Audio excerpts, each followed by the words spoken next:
everybody, it's Linda with Total You Health, and welcome. I feel like I haven't seen you guys in a while, so happy to be back on live.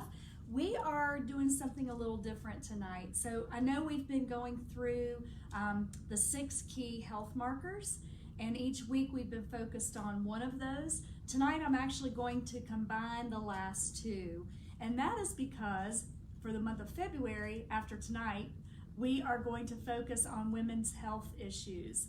I'm actually going to be speaking at a women's health event on Tuesday, February the 18th, and that's going to be part of our live video series for the month. So that'll be on a Tuesday instead of Wednesday, and that'll be Tuesday, I believe, at 6, but check in and we will have a post about that well before it happens.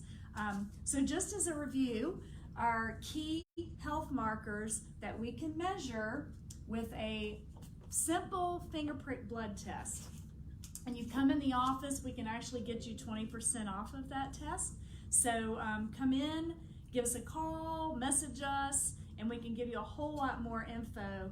But we would love to see you just really get a baseline reading on where you are with these 6. And they are cholesterol, inflammation, oxidative stress, insulin resistance, your blood sugar level, and visceral fat. So tonight we're going to talk about insulin sensitivity as well as visceral fat and why that's important to even know those numbers. So we're going to start with the insulin sensitivity. And I don't know if you knew this, but insulin is actually a hormone that regulates your blood sugar level. So I know you've heard about blood sugar already, but insulin is the hormone that regulates that level. And among all 6 key health markers, insulin is really the biggest one or the most important one when you talk about longevity. The reason is because if it's not in check, it can lead to type 2 diabetes and directly, and so many other complications that come from that. So it's literally one of the most important ones to keep in check. And so, hang on one second. Sorry guys, I gotta have some notes in front of me so I don't skip anything. But the reason that insulin can get out of whack in the first place is if we eat a lot of processed food, eat a lot of sugar, carbs, anything in excess, processed foods, all of that really affects our insulin level. And what happens over a long period of time, if we maintain a diet of these things, it can really make us insulin resistant, which means the insulin can't work as well to regulate that blood sugar, and that's what leads to type 2 diabetes and all these other chronic health conditions. So when the insulin level gets out of control, that's called insulin resistance, or that's insulin sensitivity. And the way that is measured, again, is with a simple blood test to determine where you are within the range. Again, this finger prick blood test not only gives you the numbers, but it also makes specific recommendations on what you can do to help get those numbers back into an optimal range. So let me look here. So these are just examples of chronic diseases that are linked to insulin sensitivity.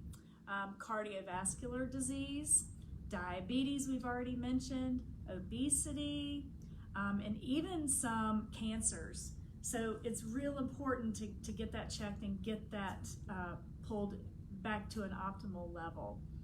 So what they do is look at your triglyceride level to HDL and that ratio. And that ratio shows how sensitive you are to insulin.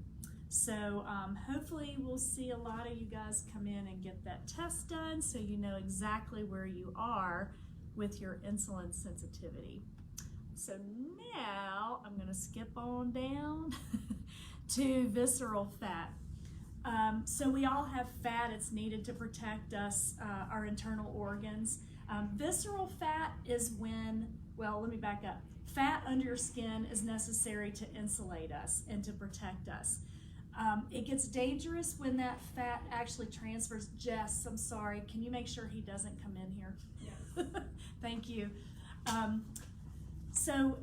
It's when the fat under your skin actually transfers to the abdomen and causes those internal organs to not be able to work as efficiently and effectively as they should. So the visceral fat is important for energy storage, but let's see. Again, it takes place when we eat too many processed foods, sugar, excess carbs, and things like that as well. So you just want to make sure that you're doing what you can to limit all of that. Also, if you're using poor quality vegetable oils, those could contribute to visceral fat, and even an inactive lifestyle. So again, we're just trying to give some suggestions and recommendations to help get that into an optimal level. That is actually measured, I just want to make sure, yep, with your waist to height ratio. So when you come in to sign up for the 6 Key Health Marker test, they're actually going to ask you your waist circumference as well as your height.